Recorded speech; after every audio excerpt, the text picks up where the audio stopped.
2 minute का मौन श्रद्धांजलि जरूर दी जाए जो श्रद्धालुओं की जान गई है। अगर ये बात गलत है तो मैं रिजाइन आपको देना चाहता हूं। लोग पुण्य कमाने आए थे और अपनों के शव लेकर के गए हैं। हमारे उत्तर प्रदेश के मुख्यमंत्री जी ने शोक नहीं प्रकट किया था। मुझे बोलने के लिए जो समय दिया है, मैं उसमें से 2 मिनट का समय महाकुंभ हादसे का शिकार लोगों की आत्मा की शांति के लिए खड़े होकर के मौन रखना चाहूंगा। अगर किसी अन्य को भी सच्चे मन से मृतकों के प्रति सच्चा भाव है तो वो भी हमारे सांसदों के साथ खड़ा होकर के ये मौन श्रद्धांजलि अर्पित कर सकता है। ये माननीय सदस्य अध्यक्ष महोदय, अगली लाइन अध्यक्ष महोदय, ये विषय अध्यक्ष महोदय, आप सीनियर लीडर हैं। अध्यक्ष महोदय, ये अधिकार आपका है। कभी नहीं रही। ये मैंने विषय मेंशन करते हुए भरोसा है इस विषय पर मौन कर दिया था, इसलिए अध्यक्ष का अधिकार है। हाँ, मैं वही अध्यक्ष महोदय, ये जो बात मैं शुरू कर रहा हूं, जहां मैंने मौन 2 मिनट के लिए श्रद्धांजलि की बात की है, ये अधिकार मेरा नहीं है अध्यक्ष महोदय, ये अधिकार आपका है। मुझे पूरा भरोसा है आप पर कि जब अभिभाषण की चर्चा खत्म हो रही होगी उस समय 2 मिनट का मौन श्रद्धांजलि जरूर दी जाए जो श्रद्धालुओं की जान गई है। नहीं अध्यक्ष महोदय, नहीं अभी 1 मिनट आप लोग कुछ मत बोलो। नहीं कुछ नहीं। अध्यक्ष महोदय, अभी तो अध्यक्ष महोदय मैंने बात शुरू नहीं की है, और जिन लोगों को तकलीफ है और जिनको दुख होना चाहिए उनके बारे में मैं, हालांकि वो बात मैं बाद में कहना चाहता था महाकुंभ के बारे में, लेकिन अध्यक्ष महोदय क्योंकि बहुत सारे माननीय सदस्य ये सुन नहीं सकते हैं, इसलिए मैं बात वहीं से शुरू करता हूं। आप देश के परम अभिभावक होने के नाते हमारा आपसे अनुरोध है कि जहां सरकार बजट के आंकड़े लगातार दे रही है, और जब मैंने अभिभाषण पढ़ा अध्यक्ष महोदय, बहुत सारे आंकड़े सरकार ने दिए हैं। आंकड़े देने से पहले महाकुंभ में मरने वालों के आंकड़े भी दे दें। महाकुंभ की व्यवस्था के बारे में स्पष्टीकरण देने के लिए मेरी मांग अध्यक्ष महोदय, सर्वदलीय बैठक बुलाई जानी चाहिए। महाकुंभ आपदा प्रबंधन व खोया पाया केंद्र की जिम्मेदारी सेना को दी जाए।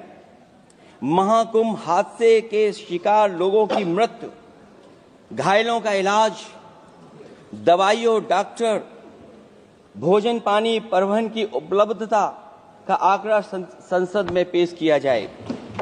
महाकुंभ हादसे के लिए जिम्मेदार लोगों पर, महाकुंभ हादसे के लिए जिम्मेदार लोगों पर घोर दंडात्मक कार्रवाई हो। जिन्होंने सच छिपाया है उनको दंडित किया जाए। अध्यक्ष महोदय, हम डबल इंजन की सरकार से पूछते हैं, अगर अपराध बोध नहीं था तो आंकड़े दबाए, छिपाए और मिटाए क्यों गए हैं? सच छिपाना और मिटाना भी तो अपराध है। इसका दंड कौन भुगतेगा अध्यक्ष महोदय? जहां इंतजाम होना चाहिए था वहां प्रचार हो रहा था। एक धार्मिक समागम में डबल इंजन का राजनीतिक प्रचार अशोभनीय है, निंदनीय है। इतने बड़े हादसे के बाद कम से कम अब तो वो होर्डिंग उतरवा देना चाहिए। अध्यक्ष महोदय, महाकुंभ की जो तैयारी हुई, जो हम लोगों ने जाना वहां पर, महाकुंभ न केवल 144 साल के लिए ये कहा गया, बल्कि ये भी कहा गया कि पहली बार धरती पर इस तरह का डिजिटल और जो आधुनिक चीजें हैं, टेक्नोलॉजी, उसका इस्तेमाल कर करके महाकुंभ होने जा रहा है। सीसीटीवी, ड्रोन, लाइव स्ट्रीमिंग के आधार पर जिनका दावा था कि वो डिजिटल कुंभ करा रहे हैं, वो मृतकों की डिजिट नहीं दे पा रहे हैं। एक तरफ तो जो लोग डिजिटल डिजिटल डिजिटल अध्यक्ष महोदय कहने को थकते नहीं हैं, लेकिन जब कुंभ में इतना बड़ा हादसा हो गया है तो यही सरकार डिजिट नहीं दे पा रही है। हमारे अपने लोग मारे गए हैं, जिसमें परिवार का हर रिश्ता दिवंगत हुआ है। किसी की माता, किसी के पिता, किसी की बहू, किसी की बेटी, किसी का भाई बहन, चाचा चाची। बच्चों के आंकड़े तो अभी तक नदारद हैं। खोया पाया केंद्र ही लोगों को तो नहीं मिल रहा है। जो खोया पाया केंद्र था उसको भी लोग पा नहीं पा रहे, ढूंढ नहीं पा रहे। अध्यक्ष महोदय, कुंभ कोई पहली बार नहीं हो रहा है। कुंभ का आयोजन सदियों से होता आया है। हमारे पौराणिक और हमारे इतिहास के दस्तावेज ये बताते हैं कि समय समय पे जो भी सरकारें रही होंगी, जिसका भी राज रहा होगा अध्यक्ष महोदय, उसने महाकुंभ या इस तरह के कुंभ का आयोजन किया है। एक तरफ तो वो कि जो 144 साल बाद महाकुंभ होने जा रहा है, उसका इतना प्रचार किया। और मैंने तो कई टीवी इंटरव्यूज में, कई समाचार चैनलों पर यह बात सुनने में आई और सुनते रहे हम लोग कि सरकार ने 100 करोड़ लोगों के आने का इंतजाम किया है। और अगर 100 करोड़, अध्यक्ष महोदय, अगर ये बात गलत है तो मैं रिजाइन आपको देना चाहता हूं।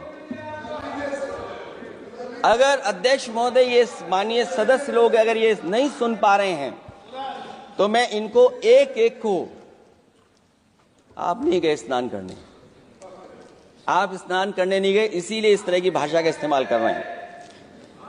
अध्यक्ष महोदय, ये कहा गया कि 144 वर्ष के बाद ये हो रहा है। जहां तक मेरी समझ और जानकारी कहती है, जो एस्ट्रोनॉमी और एस्ट्रो चीजों को समझते होंगे वो ये स्वीकार करते होंगे, जो भी कुंभ होता होगा वो 144 वर्ष के बाद ही होता होगा। लेकिन ये कहा गया कि नक्षत्र ऐसे हैं, तो मैं अध्यक्ष महोदय सरकार से कहना चाहता हूं कि सतयुग से लेकर के कलयुग तक ये सनातन परंपरा रही है कि संत महात्मा साधु समाज मुहूर्त के हिसाब से शाही स्नान करते हैं। उसमें नक्षत्रों के हिसाब से जो सहयोग बनता है वही शाही स्नान का मुहूर्त होता है। लेकिन भाजपा के राज में ये सनातन परंपरा टूट गई। पहले सरकार ने संत समाज को शाही स्नान रद्द करने का आदेश दिया, जिससे अनादिकाल की सनातन परंपरा टूटी। और फिर जब देश भर में ये बात उठी, तो उन्होंने हादसे को छिपाकर फिर से आदेश दिया कि अखाड़े शाही स्नान करने जाएं। इससे सरकार ने पावन मुहूर्त के स्थान पर अपने मनमाने समय पर स्नान कराने का आदेश दिया। बात उस दिन या तिथि की नहीं होती है, बल्कि निश्चित मुहूर्त काल की होती है। ये सनातन परंपरा तोड़कर इन लोगों ने अच्छा नहीं किया। और ये क्या परंपरा टूटी है कि नहीं टूटी है, मैं समझता हूं अध्यक्ष महोदय मुझसे बेहतर सामने वाले ज्यादा जानते होंगे इसके बारे में। और जो लोग, अध्यक्ष महोदय, जो हम लोगों ने देखा वहां पर लोग पुण्य कमाने आए थे और अपनों के शव लेकर के गए हैं।